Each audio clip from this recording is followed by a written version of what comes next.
The Politics is a philosophical work written by Aristotle in the 4th century BCE.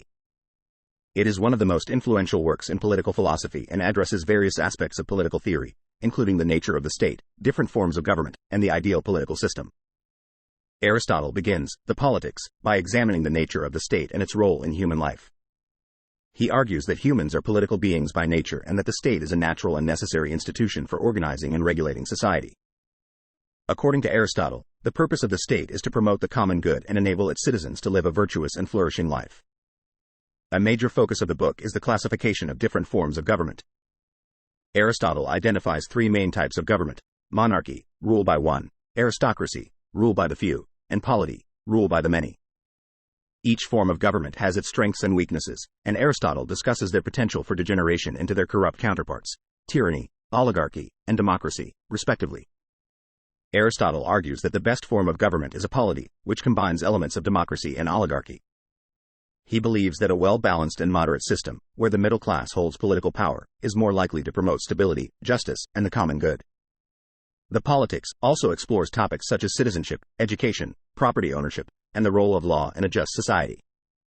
Aristotle emphasizes the importance of education in fostering virtuous citizens and the significance of a well-ordered legal system in maintaining social order and justice.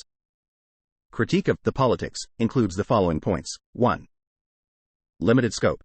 Critics argue that Aristotle's political philosophy is rooted in the specific context of ancient Greece and does not sufficiently account for the complexities and diversity of modern societies.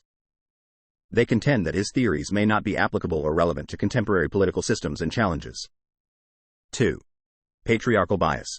Aristotle's views on gender and the role of women within the state have been criticized for their patriarchal biases. He argues that women are naturally subordinate to men and should have limited participation in political life. Critics argue that his exclusion of women from political rights perpetuates gender inequality. 3. Slavery and inequality. Aristotle's acceptance of slavery as a natural and necessary institution has drawn criticism. His defense of slavery and his failure to question or challenge the inequality inherent in the slave-master relationship conflict with contemporary notions of human rights and equality. 4. Idealistic approach.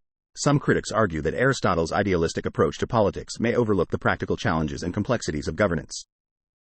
They claim that his emphasis on virtue and the common good may neglect the realities of power struggles, self-interest, and competing interests that often shape political systems. 5. Lack of historical context. Critics contend that Aristotle's political philosophy lacks a comprehensive understanding of historical and social contexts. They argue that his theories do not sufficiently account for the specific historical circumstances, cultural differences, and socioeconomic factors that influence political systems. Despite these critiques, The Politics remains a significant work in political philosophy, offering valuable insights into concepts such as citizenship, government, and justice. Aristotle's exploration of different forms of government and his emphasis on the importance of moderation and virtue continue to inform contemporary discussions on political theory and the ideal organization of society.